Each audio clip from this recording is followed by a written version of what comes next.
Hello everyone and welcome back to another video, and it's finally time. I have decided after probably about a year, more than a year of working on the forces of the Earl of Warwick, the Kingmaker, Richard Neville, for my Wars of the Roses project. I need to get on and I need to make the man himself.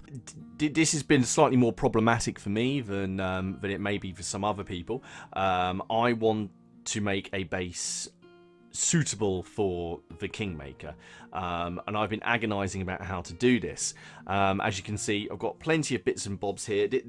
Basically what I've done, I've gone through all of my spare War of the Roses packs, metal sets that I've got.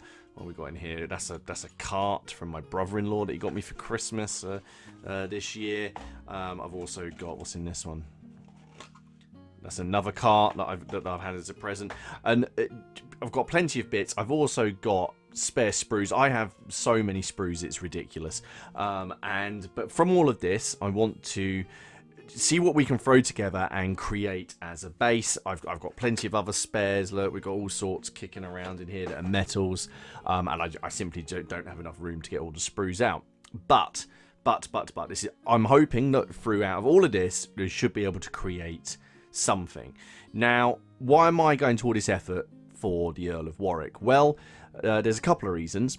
The first reason is that I've spent quite a long time over the last year slowly building up his forces and going into research on his various minions and retainers and his family, and I've spent quite a lot of time working on them, and I basically wanted to do the same for him. Now, obviously, the Perrys make a metal Earl of Warwick, and this is him. And it's a very, very nice model. It's a nice sculpt. It's in a really nice pose. However, there is one thing for me, and I can't believe I'm doing this, why I don't want to use this model. And that's because it doesn't have a livery coat on it. So I can paint the coat of arms. And if you're wondering what the coat of arms is, you'll see it on the flag sheet. It's up on the screen now. For some bizarre reason, I feel the need to paint this on the model. I don't know why. I don't know why I want to punish myself, but I feel like it deserves to be shown. So this will now just get used as another commander on another base. So I decided not to use him. There was another one that came in the pack with him like this. It is wearing a livery coat. This is meant to be Salisbury, who is the Earl of Warwick's father, but it just wasn't doing it for me for the to be the Earl of Warwick, to be the Kingmaker. So I'm just going to have to see what we've got and potentially build one. Now, let me just get to the base.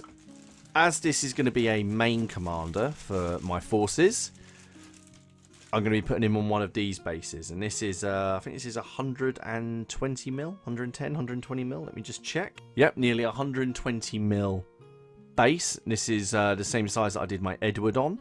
And as Warwick is a senior commander, a senior general, I thought that would be pretty cool to put him on this as well. Now, one thing I know that I want quite a lot of models on this base. I imagine Warwick having like quite a large entourage.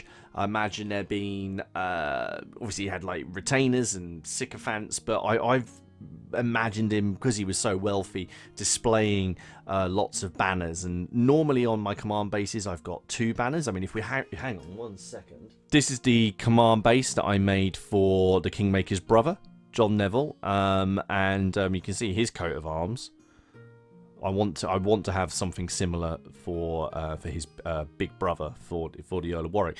But you can see I normally just add 2 flags and make sure that there's a couple of guys in there. I want something else. I just feel like the Kingmaker needs to be a little bit different, and that's what I'm going to go with. So I've rambled on a little bit about that. I figured let's see what we've got. So I've got various metal sets. The one cool thing, let's get to this. I've got a whole sheet here of Pete's flags. Now, obviously, I want to definitely use his standard. that would have been near him on the battlefield, as would his coat of arms. And this is the coat of arms again. I'm going to try paint on him. I've used other versions of the livery standard throughout just to show his troops, so I probably won't be using that one. But I do like these smaller cornets, which I would like to have on the base somehow.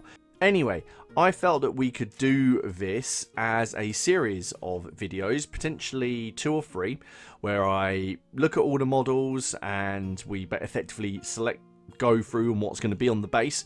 There'll be a painting video about the base, and then there'll be the basing itself and the assembly and the final product.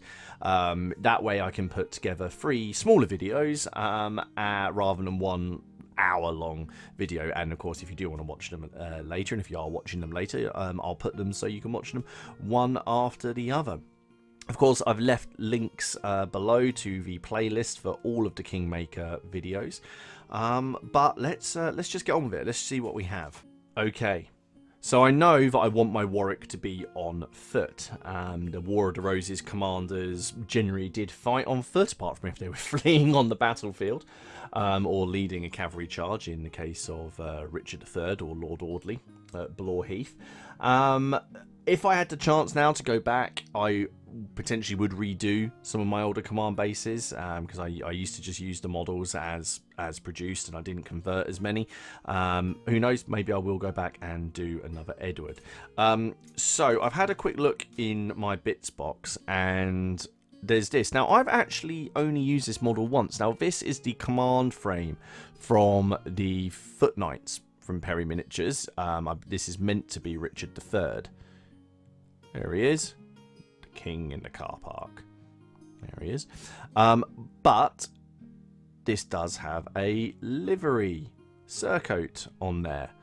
So I want to use this body, and I'll be able to paint, hopefully, that coat of arms on here. However, I don't want him to be drawing a sword. That's not a very Kingmaker-y pose to me. That's not... I imagine Richard Neville was quite brave. I think anyone who took part in these battles was brave, and you had to have definitely had to have a bit about you to even contemplate going into battle. I certainly don't think he's in the same league as his brother John Neville or Edward, but he was willing to fight. Now, there is some opinion on his tactical ability after the death of his uncle Falkenberg, who was present at a lot of his victories, and then after Falkenberg goes, he's not as victorious anymore. We have this sprue here. This is the command sprue from the Wars of the Roses infantry, the bill and bow, the archers.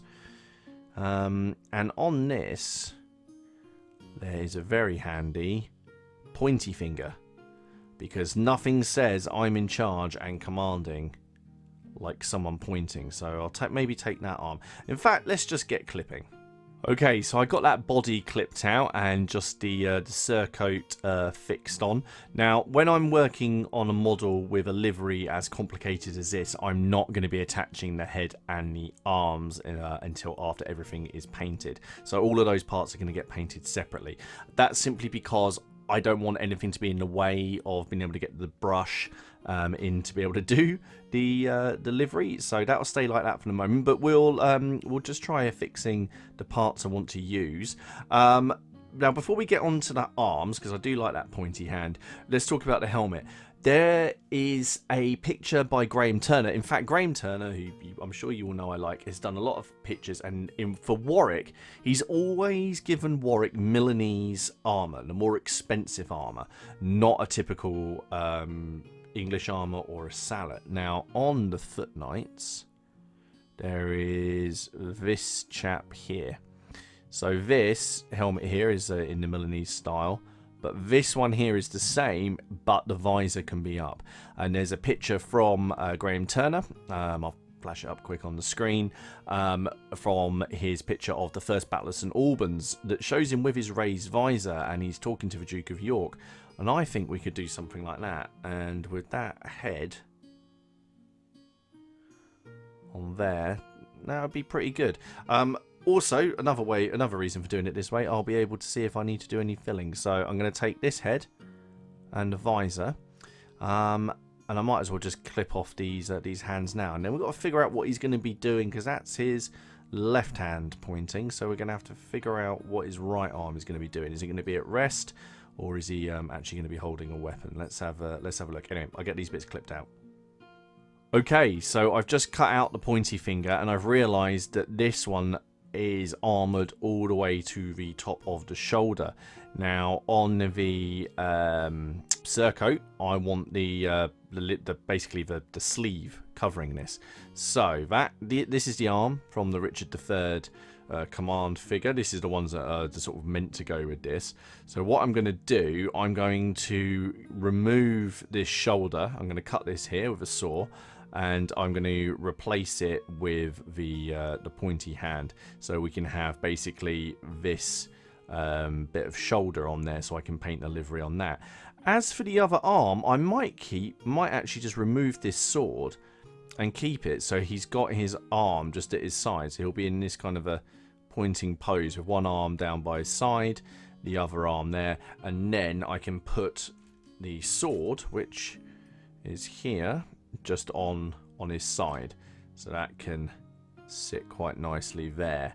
So he would almost be, he's not in battle yet, so I'm just going to get on and cut that up. Okay, and here we go. So that took quite a lot of toing and froing with pieces, but this is what I've got, and I'm really pleased, to be honest. I've got the pointing authority pose, saying what are you doing, going over there. All of this is on with blue tack at the moment, just so I could sort of mock it up. All the parts are together. This arm caused me quite a few issues. Now, I can't decide whether or not I'm going to keep it holding the sword, or whether I'll lose the sword and just have the arm sort of loose at the side, and then replace the scabbard with you know, a sword hilt in it, because I've got plenty of those. I want to keep it pretty simple. There's not a lot, you know, to adorn his armor with, because he's going to have that livery jacket. But I have now gone through 1, 2, 3, 4, 5, 6 different arms on this side, trying to find something to pose.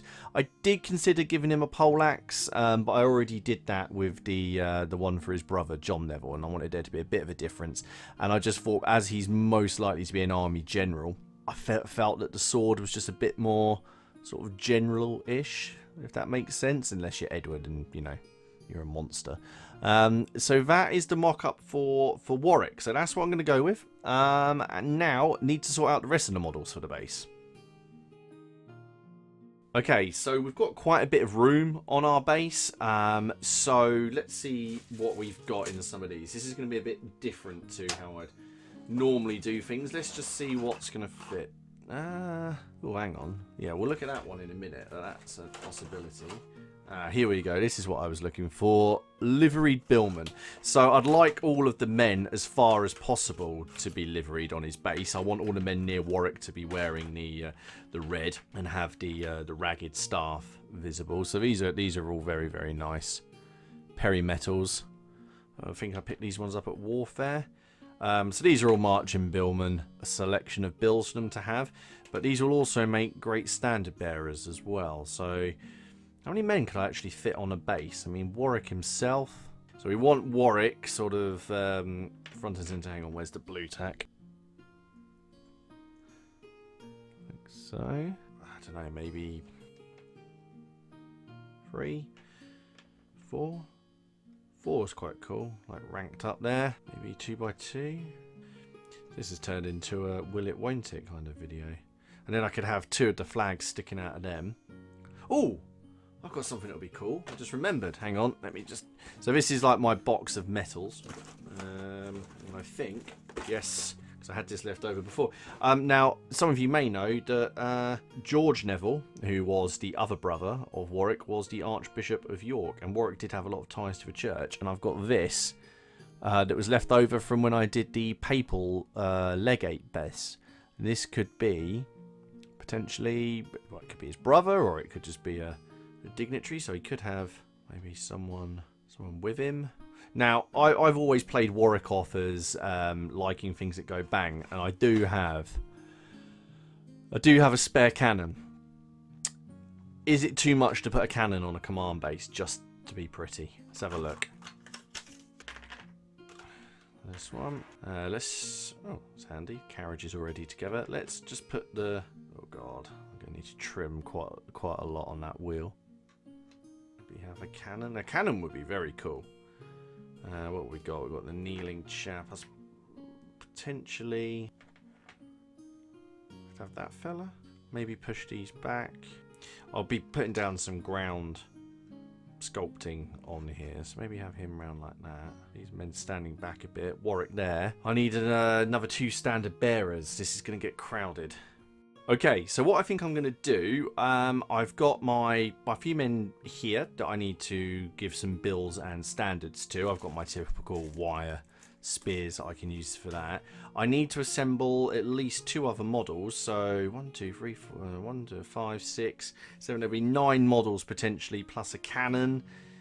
Is that too much? I guess I could raise it slightly on this side so the cannon's at a slightly lower level.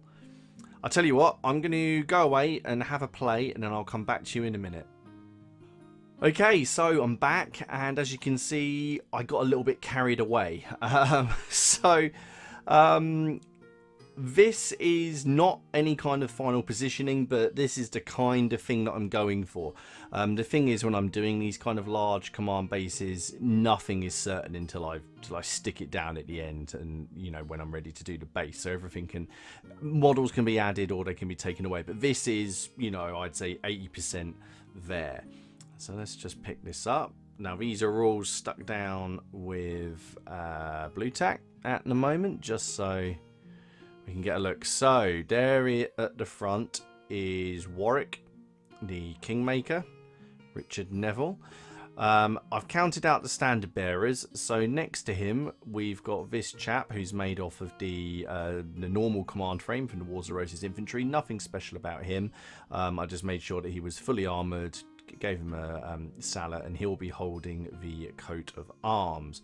Behind him, you can see here, I've got a pikeman wearing a sallet. Now the pikeman is from...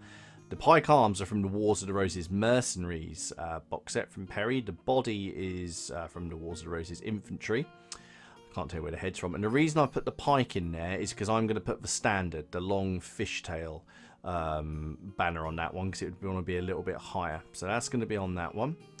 Then behind him, I've got 3 of those marching billmen, and 2 I've given metal spears through so we can hang the cornets from those. As you can see, I've put some flash there I need to get rid of. As you can see, we've got the cannon together and the 1 crew member. Now I've put it on there. I want to keep it. I might end up moving it a bit further back so it's not quite so in your face. So Warwick has a bit of room at the front. As if he's surveying the battlefield, but once I put it together, I had to have it. And then over here, yeah, we've got some other little bits. So as you can see, we've got the bishop or the clergyman here.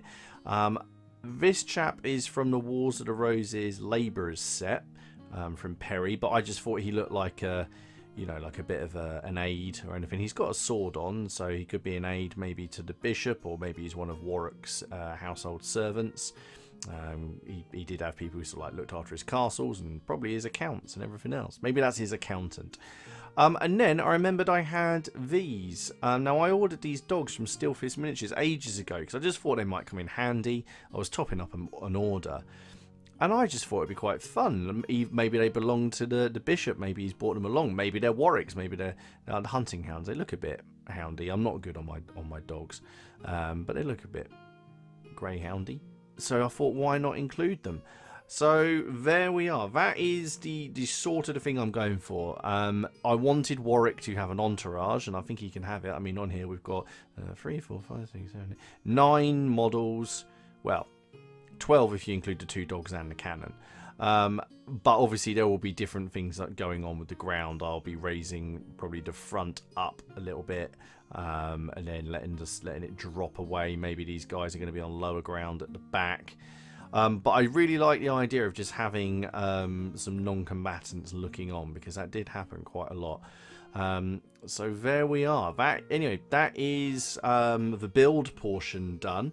What I'm going to do now is I'm going to go away and I'm going to start painting all of this, and I'll probably start with Warwick because he's the one who I want to get on with the most. So I'll be re-separating all of his component parts and getting on, starting with the livery, which I weirdly am looking forward to doing.